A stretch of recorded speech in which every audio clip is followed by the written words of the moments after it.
Malú Huacuja del Toro is a Mexican author, playwright, and screenwriter with more than 10 published books in Spanish, who has been supporting the Zapatista fight for 20 years and was part of the movement of intellectuals and artists fighting NAFTA in Mexico. She just published a collective book written by independent journalists, both Mexico and the U.S., about the effects of NAFTA in Mexican culture, named Sandinistas Reloaded. She translated into English the Zapatista Freedom School online and is part of the OWS Zapatista Solidarity Network.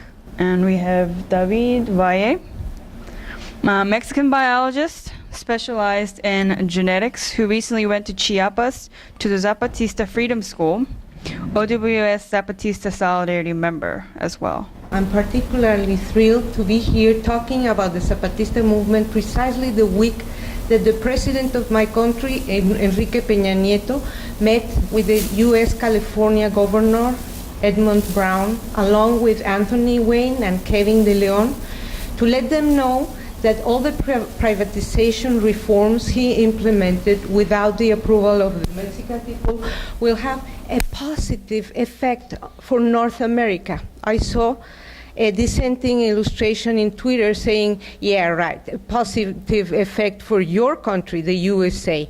However, that's not totally true, as you well know. These policies have not a positive effect on the people, just for corporate power, that's all. Thank you for inviting me to talk about why.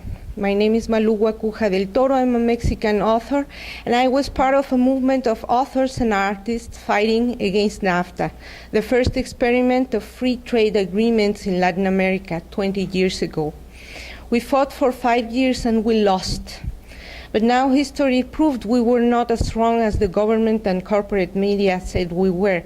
They said we did not want progress. They said we wanted to stay medieval, right? They said we did not want trade. How could we not want trade? All we wanted was to have a say in trade, to make an agreement for what it is, agreement, not an imposition. Before 1994, when NAFTA got into effect, Mexico was a country producing and exporting corn. It did not buy it. Corn had been the basic grain of the indigenous food across Mesoamerica before the Spanish conquest, precisely. After NAFTA, Mexico is now a country that depends on foreign corn and foreign food. Since growing corn was the basis of the economy, almost all Mexican peasants, except the autonomous communities like the Zapatista communities, are now completely dependable of the foreign food. They cannot produce their own. It's too expensive. Why? Because this agreement was signed in spite of the opposition of the people. And when this opposition grew too large to be stopped, the US and Mexican governments invented a scheme named Fast Track. According to the Mexican experience, fast track means in secret, behind the backs of the people, without protections to the workers or any of the signing countries and the environment in any of the signing countries. This desperate situation only increased the immigration to the U.S., activating the U.S. economy with cheap, almost slave labor. You've got to work as many hours as your boss tells you, with no overtime, and if you try to organize your workplace, right, Lucho? Your supervisor knows your numbers and has you deported. I'm telling this to a great organizer who's I have the honor to be working with in the past, and I'm very honored that he's here today. If you get deported and go back to your country, your prices as a small producer cannot possibly compete with the imported prices and the big corporation prices, courtesy of NAFTA. So there is no future for you.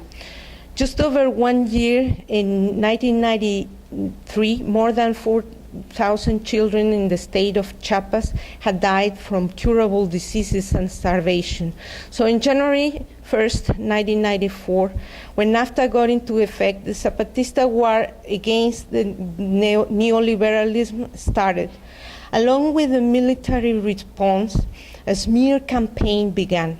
corporate media stated that foreign interests were seeking to bring the country into a wave of violence. The Nobel Prize for Literature, Octavio Paz, said that they were outdated, the Zapatistas, fanatics who just did not realize that the Berlin Wall had fallen. Journalists and intellectuals supporting NAFTA just could not believe this was happening to them after all the president's efforts. It has been 20 years now, far from dying or giving up. The Zapatista autonomous communities resist all kinds of attacks, paramilitary, military massacres like Acteal, legal tricks, and smearing, now not only in corporate media, but Twitter trolls and Facebook. With the Mexican people demanding peace, they agreed to start negotiations, but then they were betrayed by all the political parties in Congress, including the liberals, allegedly leftist electoral party, which recently hired Mayor Bloomberg as their pro bono advisor. Ever seen Bloomberg doing anything for free?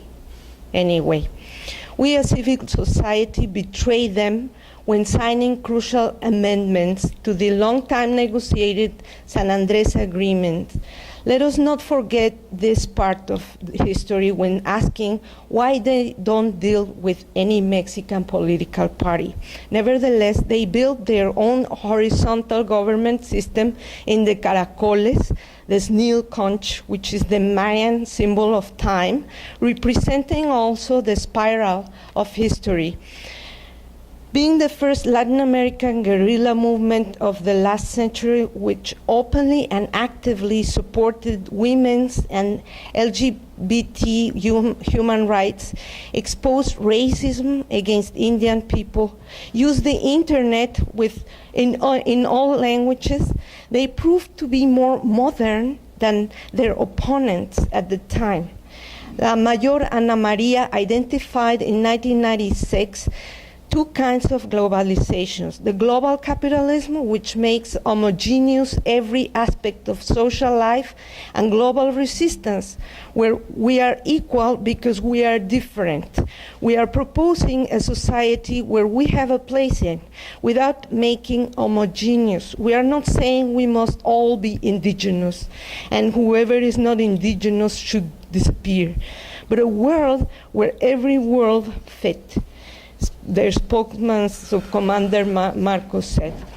The resistance to these NAFTA-like agreements and neoliberal policies, they're protecting the planet we live in, that takes place at every level of their lives. And that is what David is going to talk about today, following the 7 Zapatista principles, which, unlike NAFTA and the TPP, were agreed by consensus.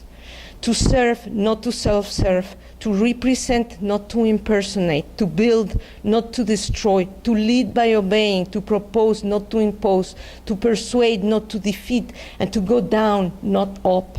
Because the Zapatista fight is so coherent, corporate power puts a great deal of effort in confusing campaigns with undercover paramilitary groups portrayed as Indian community groups, self-defense vigilante-like groups, and of course the corporate media, either ignoring them or blaming them for everything, being against progress on the one hand, and even losing the presidential elections or winning the presidential elections. According to Mexican media, either they don't exist, or whenever they exist, everything bad is their fault. That's why this communication effort tonight and these kinds of informative efforts are so important at this time. Mexico is going to a Colombia-like model, with drug smuggling, and the Zapatista autonomous communities are almost the only ones where there is no organized crime, no drugs.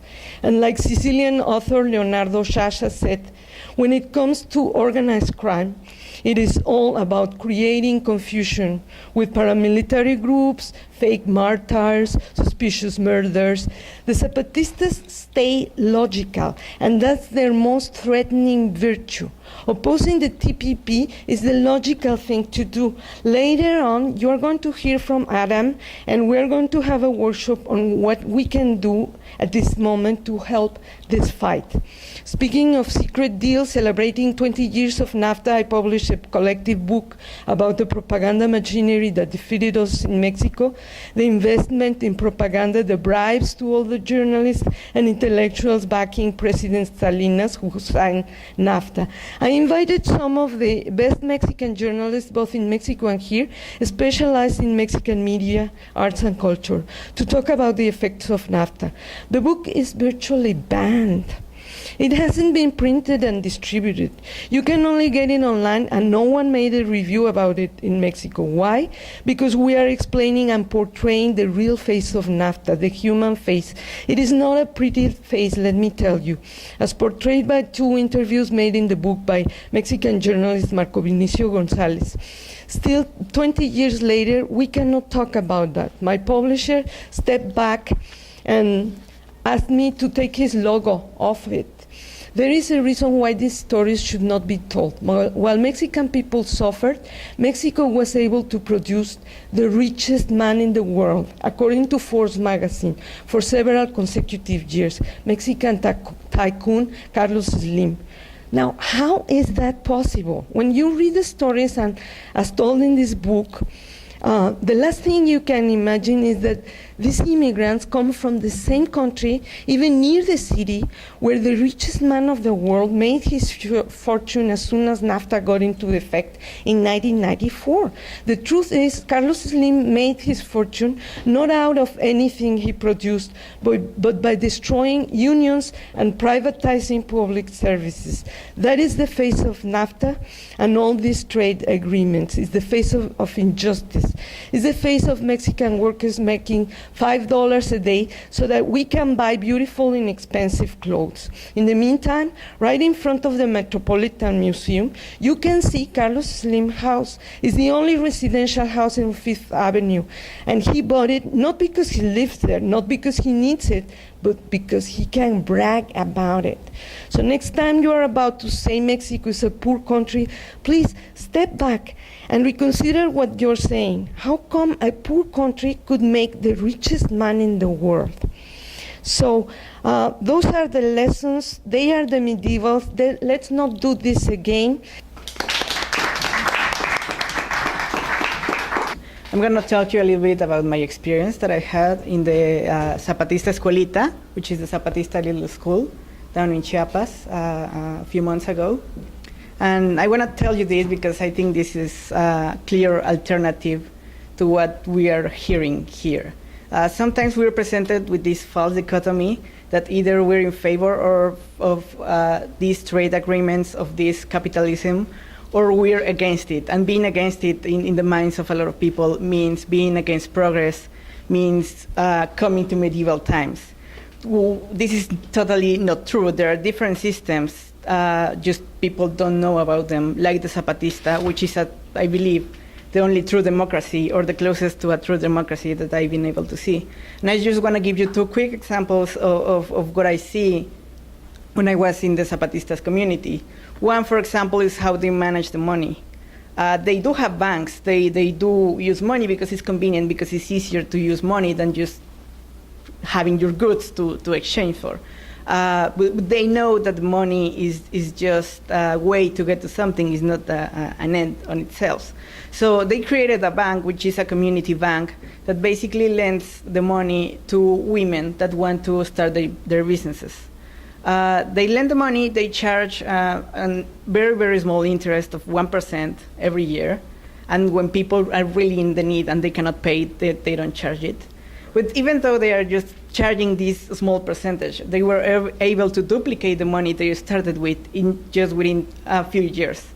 So if you think about it, how come a banking system that is made for the people, by the people, can have earnings charging just 1% every year?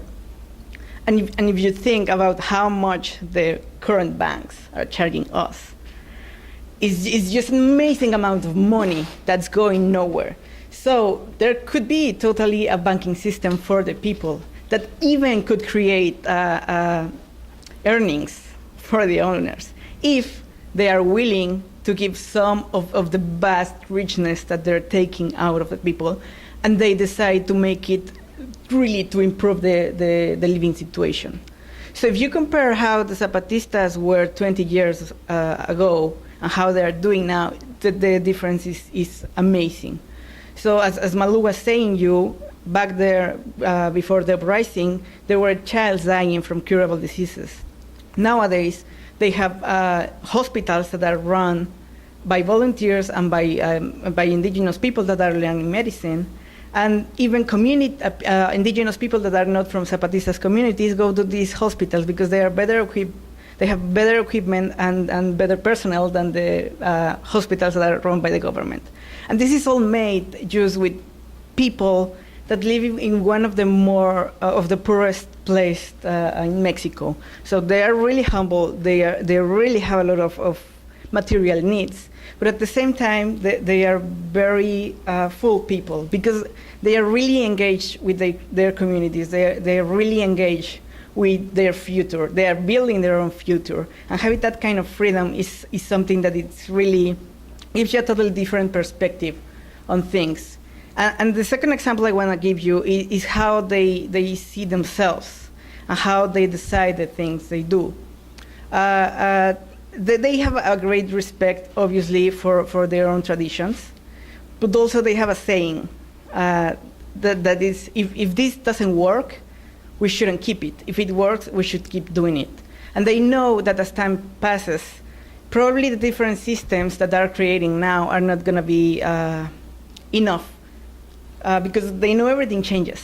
So whenever something is not working, even though they may be doing that same thing for years and years and years, if it is not working, they're going to change it. So that way of approaching things, I think it's a very scientific one. It's just testing whether something works or not. If it doesn't work, you have to adapt your system to the reality, not trying to do it the other way around, because if you try, I mean, you can get very crap results, as we know. So even though, for example, and I think that's one of the reasons why they have been able to advance hugely in giving women and a lot of different minorities, if you want to call them like that, the rights, because they realized that, for example, it was very typical, not only in indigenous communities, but in general in Mexican society, to have a very patriarchal role and not to give the women the rights that they deserved. And they realized, even though this may be part of their culture in some sense, it wasn't a good part, so they just decided to change. And they have been doing it, and they have been doing an amazing effort to really include women, and women themselves want to take care of their future. So, I mean, for me, it was very impressive to see how these people that really have no resources, that have no educations, no one of them studied on Harvard, or nobody of them studied in political sciences or anything like that. And even though just by really focusing on what works for the community, have been able to come up with a system that is a real alternative. And also, Zapatistas are very honest about what they're doing. They are telling us, we know that we are an indigenous community. We know that we have a very particular history that probably is not going to be the same in other parts of the world. So they are not here to telling us how we should do things. They are here to telling us that we should take care of our own future as they did, and to prove us that if they could do it with the resources that they had, of course we cannot do it now with all the technology that is in our hands. So I think they are showing us a clear alternative. It's not that they don't want civilization to move forward. It's not that they don't even want globalization. They do want globalization, but a totally different kind of globalization. They want a globalization that's inclusive. They want the globalization of education. They want the globalization of empowerment for the people. They want the globalization of the 7 principles, of Zapatistas' principle. That's why they've been so active over the internet. But they don't want the kind of globalization that only takes into account what 1% of the population wants and needs.